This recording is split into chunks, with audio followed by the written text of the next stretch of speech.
Okay, Simon, so you were doing your form sheets and you're working with the sporting life. Then you got a job broadcasting with the SIS. Now, was that alongside your written work, or was that a new career move totally?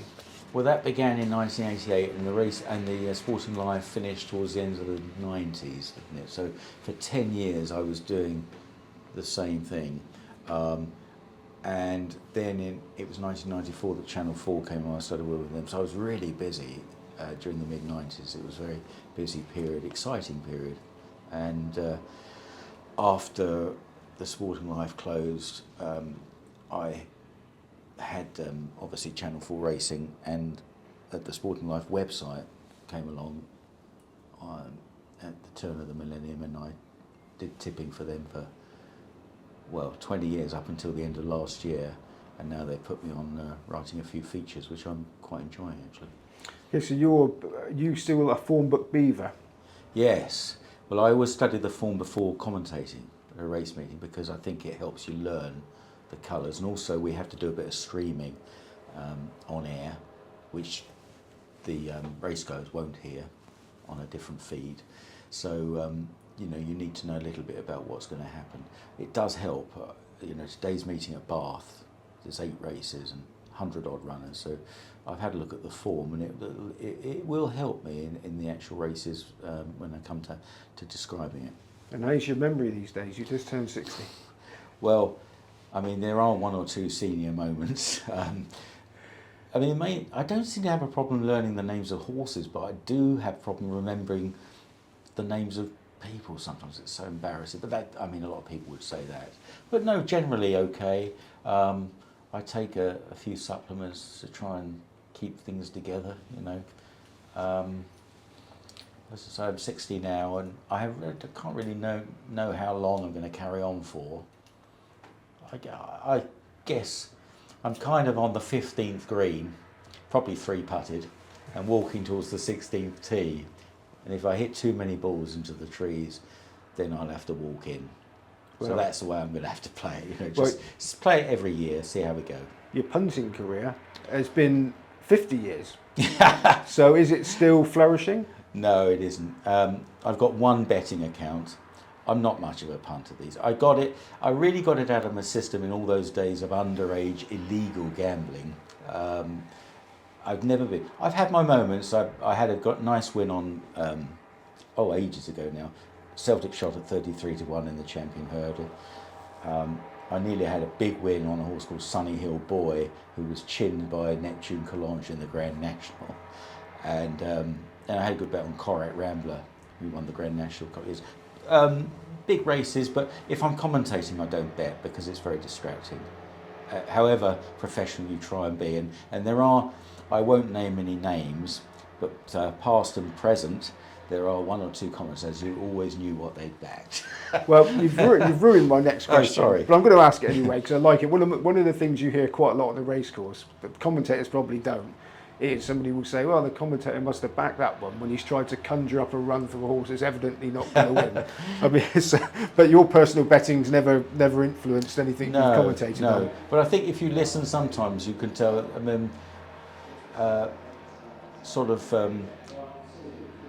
mentioning a horse too often that's out of contention.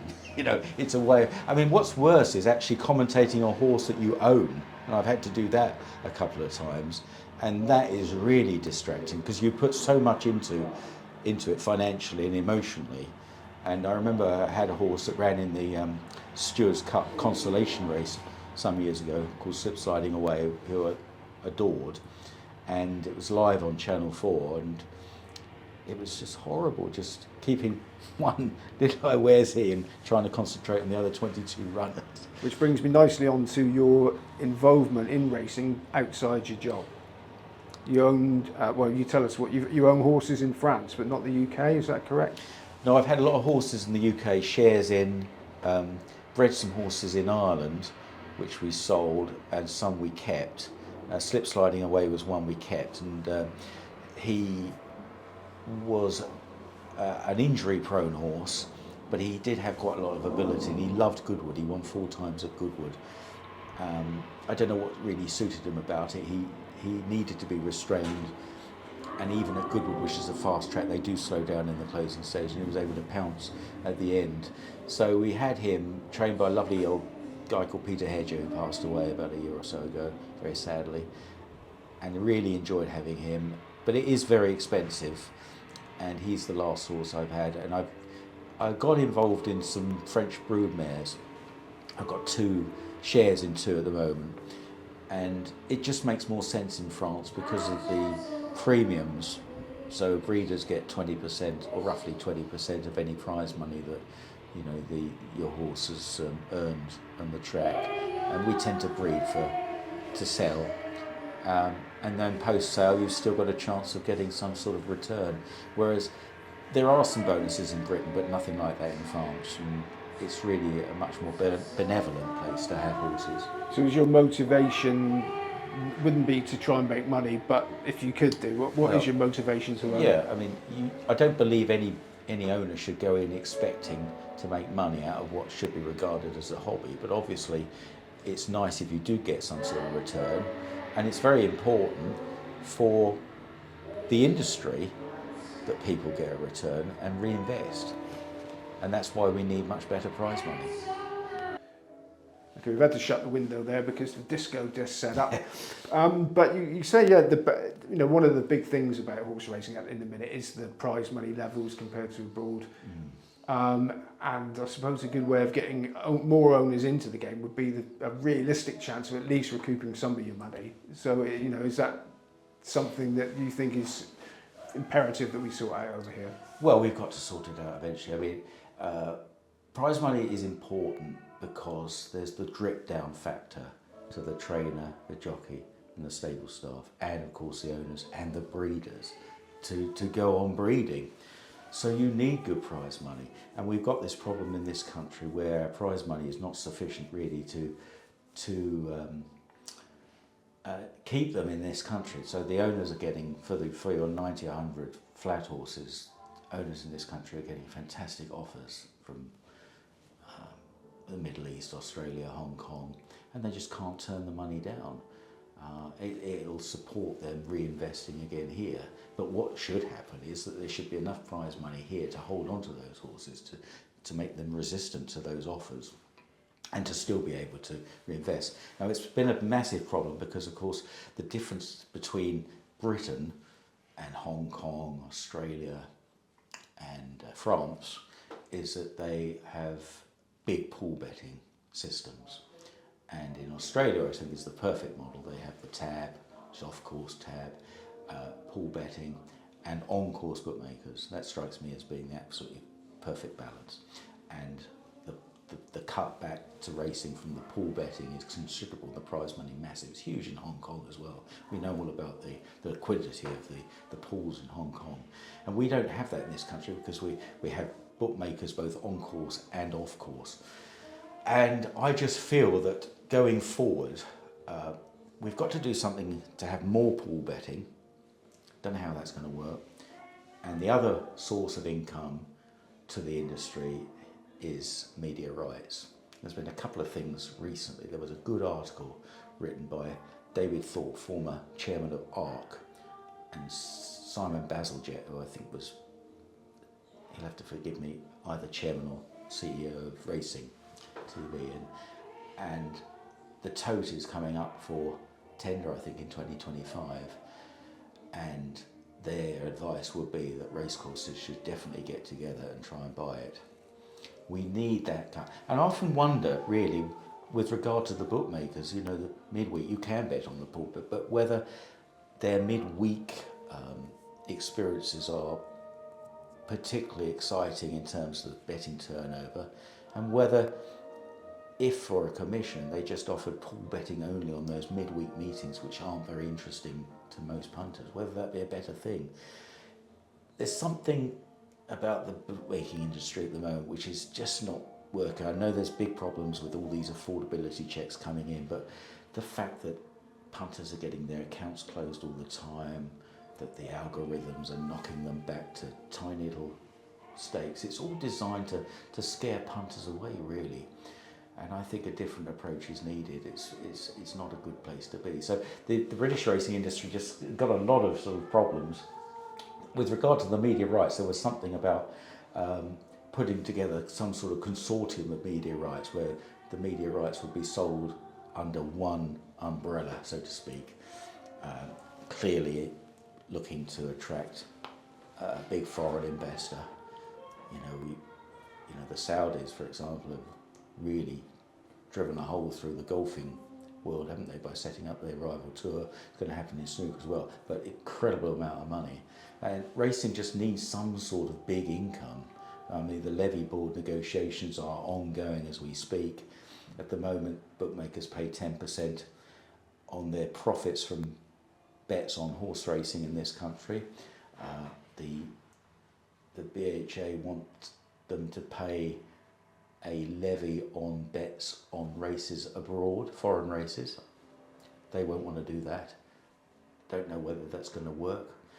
So, and it's a very important levy board negotiation because it doesn't come up every year. We need more prize money.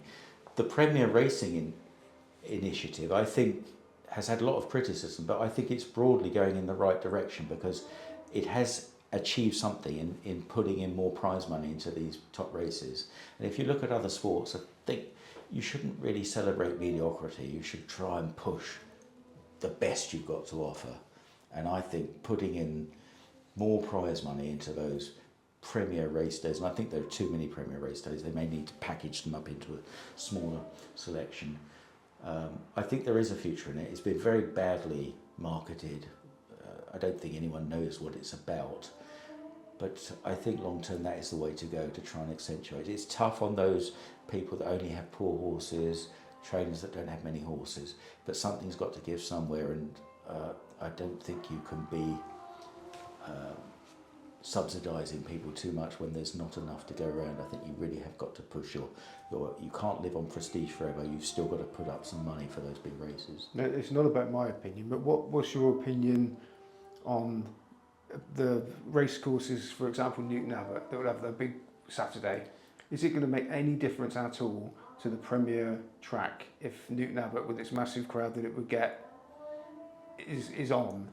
Because you know, the fact that they're taking away these courses big day in the worry, because they're not, those people that were going to go to Newton Abbot aren't going to say, oh, we'll go to Ascot instead, are they? None of them. No.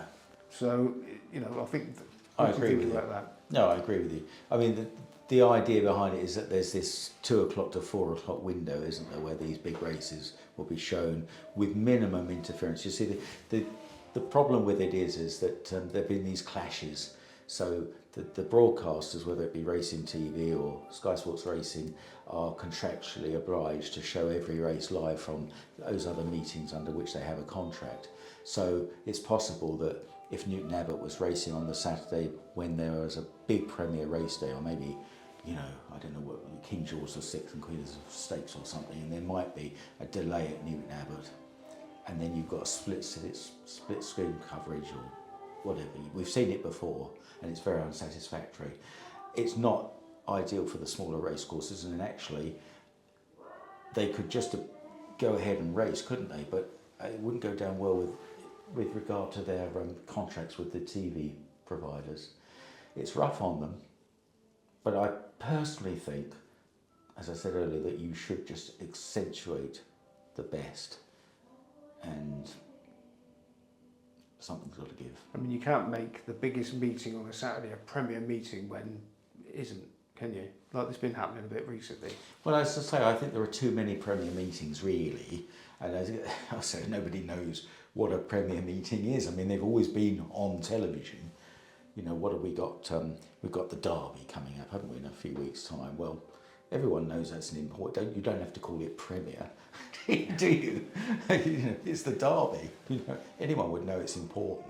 So you know, it's stupid. But I can't remember the number of Premier race days, but we don't have that many great days to, you know. I think it was 170. I don't know what it is, but I just think the idea is on the right track, but it just needs to bring more. It's been successful in that the race courses have been obliged to put up prize money to be premier, you know. So, and some have dropped out. I mean, the Jockey Club have actually dropped it, I think 5 premier days because they don't feel they can put the money up. So there's cracks to it, and it's a 2-year trial, so I think it's a little bit premature to be too damning of it at the moment, personally.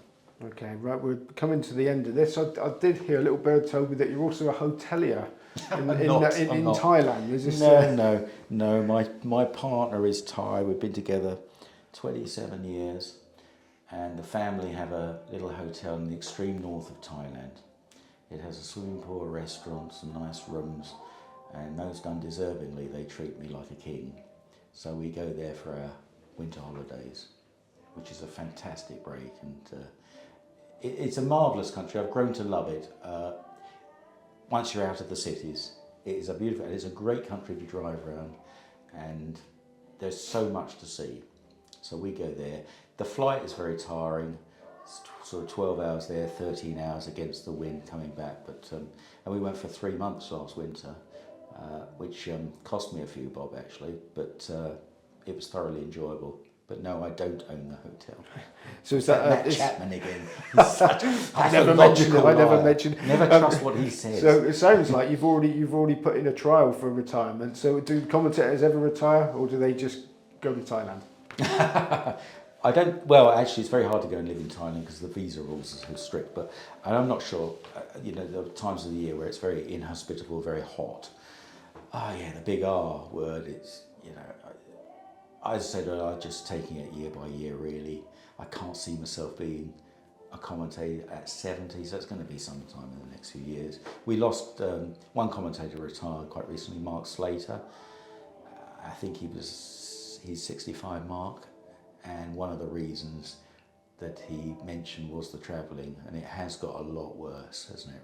Getting from Racecourse, from home to Racecourse, the state of the roads, the volume of traffic these days, and that for me is definitely the downside of the job, and it's got worse and worse, and I hope it doesn't see me off. I plan to keep going for a bit yet, if people will stand it. Brilliant, I'm sure they will. Simon Hope, thank you very much. Thank you.